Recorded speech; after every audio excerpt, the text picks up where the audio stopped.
About the divine blessing on earth. When Enoch had in this way ended his apologetic speech, he thanked me silently for having given such suitable words. Then he once more bowed to Adam and to all the patriarchs. Adam and the patriarchs, however, stood up, said all an Amen, and embraced usually very shy Enoch, who did not have the courage to put himself forward before others, but had all the more courage to quietly love me very much, out of the boundless humility of his heart, and also obeyed the patriarchs with childlike love, and thanked me also, full of love and firm trust, for the grace that I had awakened among them such a loud preacher. Seth thanked Father Adam especially for the blessing of Enoch's tongue, and asked me, in the presence of all, to let this blessed tongue of Enoch continue to be with all descendants of this basic lineage of men until the end of all time. Then they all said Amen. By Adam blessed Seth's wish, and said, the Lord will be faithful in all his great promises until the end of time. May all our descendants become ever more faithful to him until the end of all time. Amen.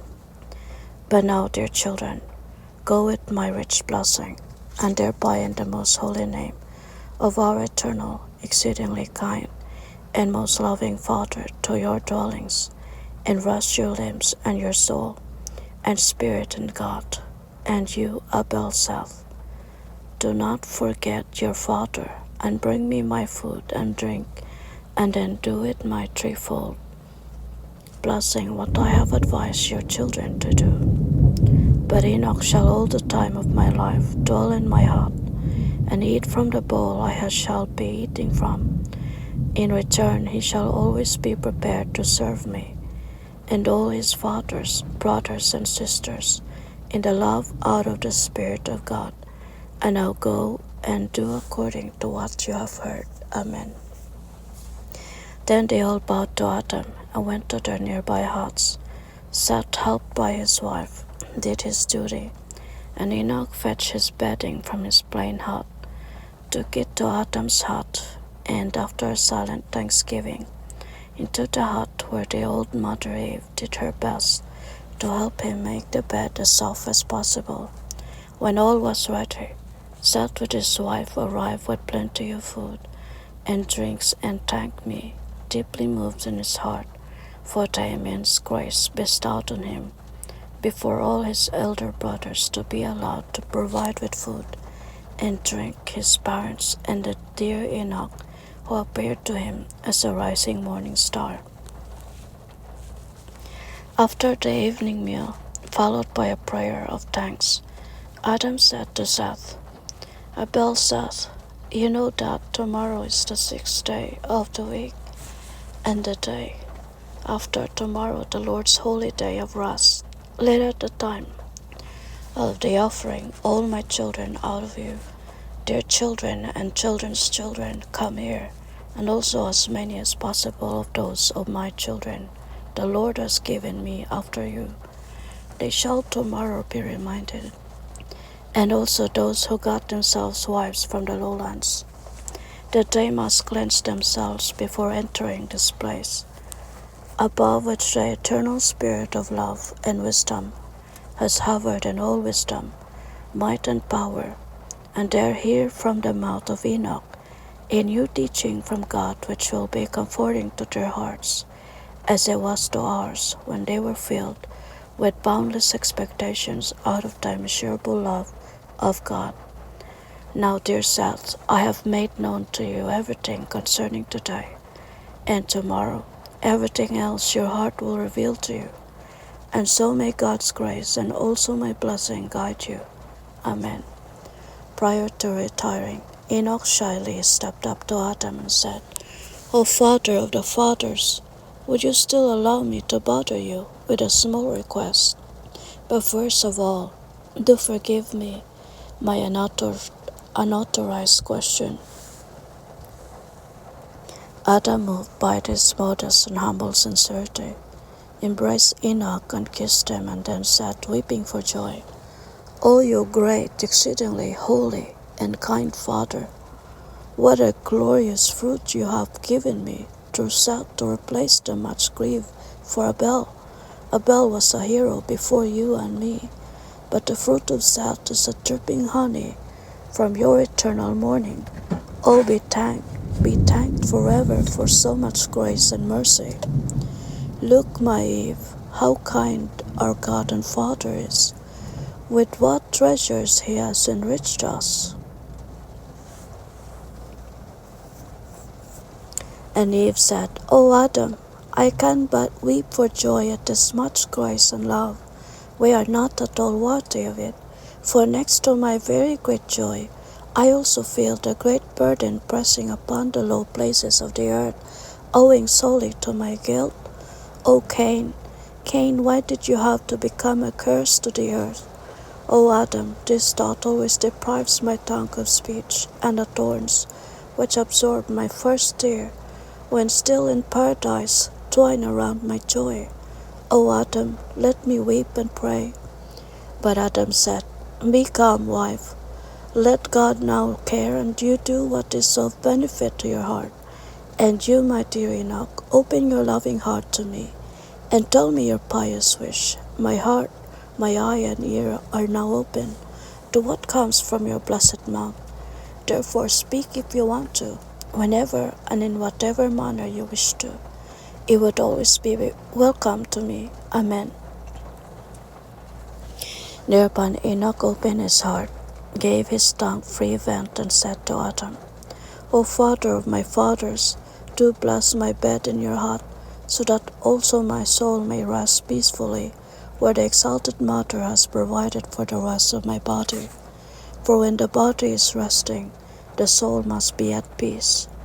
Otherwise the body cannot rest properly, and the spirit is unable to practice viewing itself in its efforts to become like its archetype in God.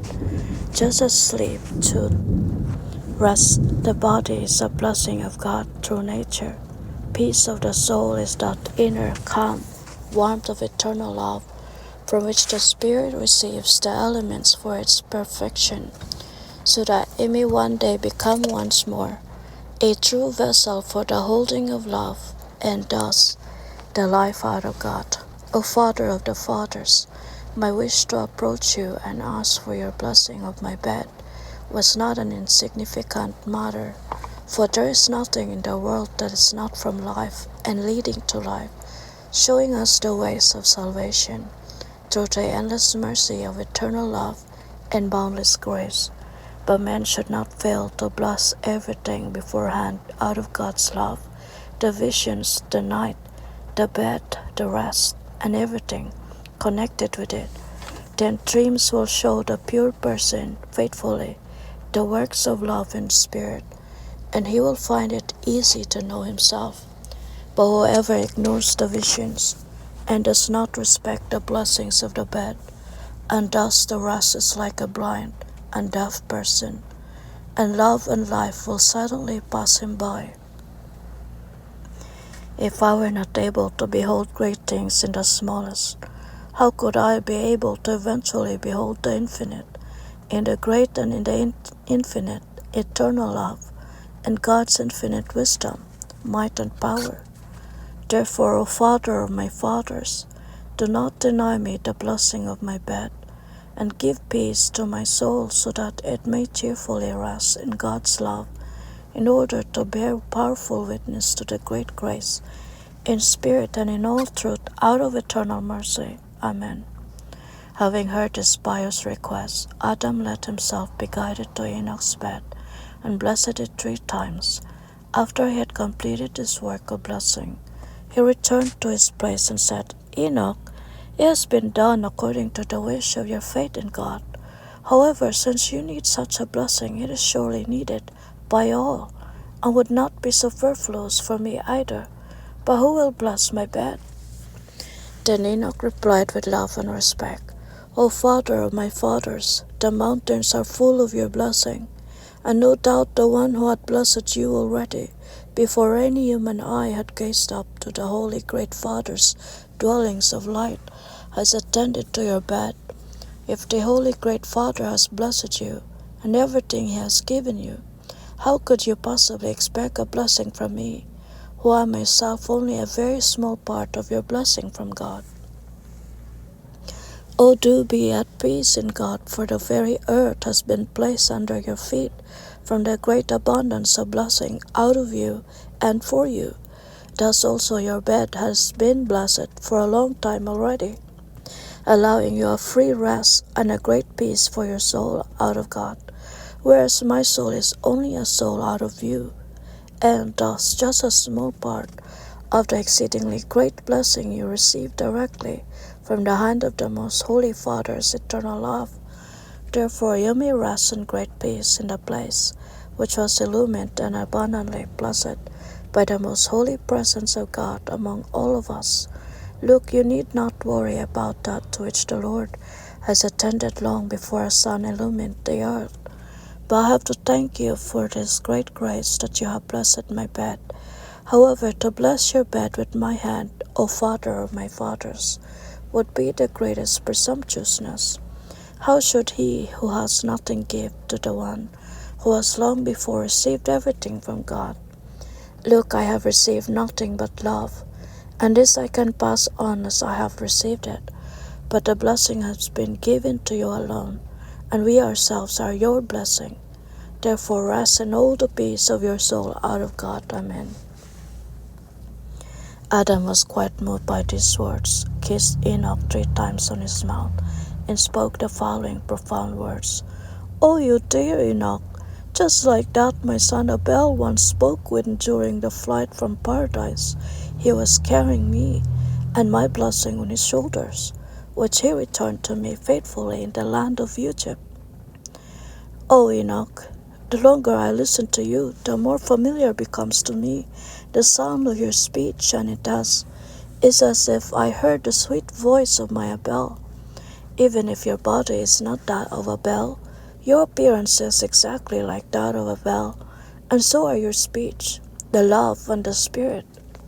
O you great most holy Father, the earth will hardly 10 times as long be inhabited by men as I have inhabited it, and still shall do so bodily according to your holy will. But if I live to the end, what could be a greater blessing for my heart on this earth than if you, Jehovah, gave my Abel back to me? But this wish, seeming to me so impossible to fulfill, has now so wondrously been fulfilled. O Jehovah, I cannot thank you enough for the boundless grace of giving me back my Abel and all the blessing in Enoch, whom you find worthy of having from his lineage one day go forth a descendant, as a great holy brother to all my children out of you. O Jehovah, do graciously accept my deepest gratitude. And you, Mother Eve, did not in vain prepare joyfully such a soft and comfortable bed for Enoch, for he, for whom you have wept for 600 years, has now been given back to us in Enoch. So rejoice with me, for he will never die. But if he will remain on earth beyond our time, he will return from where he has come as he is now. So rejoice with me, Eve, and you, Enoch, say if this is not so. And Enoch said, Yes, Father Adam, my flesh is out of Eve, my soul out of you, and my spirit out of God. How should I not be the one you have blessed, or Abel, or your blessed seed, since my spirit and Abel's spirit are one, and the same spirit out of God? Therefore rest tenderly in the peace of your soul, and you too, dear Mother Eve, in God. Amen.